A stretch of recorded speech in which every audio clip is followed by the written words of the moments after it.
अस्सलाम वालेकुम नाज़रीन पंजाब में समर कैंप्स और प्राइवेट स्कूलों की फीसों के मामले पर एक नई बहस छिड़ गई है। वजीर आला पंजाब की हिदायत और वजीर तालीम राना सिकंदर हयात के वाज़ेह ऐलानात के बावजूद जमीनी हक़ाइक़ कुछ और ही कहानी बयान कर रहे हैं।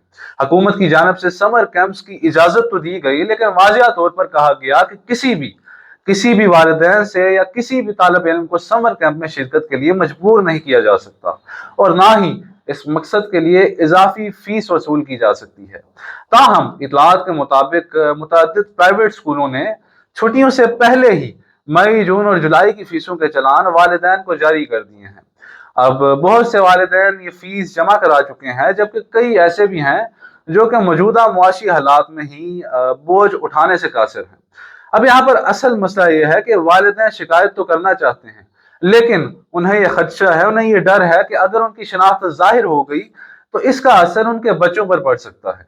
बच्चों की तालीम, इम्तहानात और स्कूल के माहौल को मद्देनजर रखते हुए वालिदैन अक्सर खामोश रहने को तरजीह देते हैं। ज़रूरत इस चीज़ की है कि महकमा तालीम एक ऐसा मौसर और खुफिया शिकायती निज़ाम मुतारिफ करवाए जिसके ज़रिए वालिदैन बिला खौफ और खतर अपनी शिकायत दर्ज करा सकें और उनकी शनाख्त मुकम्मल तौर पर महफूज रखी जाए। एक और अहम सवाल भी सामने आ रहा है कि अगर स्कूल गर्मियों की छुट्टियों के दौरान वालिदैन से मुकम्मल फीस वसूल कर रहे हैं तो क्या वो अपने उसातिज़ा और दीगर अमले को भी मुकम्मल तनख्वाहें अदा कर रहे हैं। मुतअद्दिद उसातिज़ा की जानिब से शिकायत सामने आई है कि छुट्टियों के दौरान उनकी तनख्वाहों में नुमाया कमी कर दी जाती है, हालांकि वालिदैन से मुकम्मल फीस वसूल की जा रही होती है। अगर ये इतलात दुरुस्त हैं तो मुतल्लिका इदारों को इस मामले की मुकम्मल तहकीकात करनी चाहिए। आपकी इस बारे में क्या राय है? कमेंट्स में अपनी राय का इज़हार जरूर कीजिए। बहुत शुक्रिया।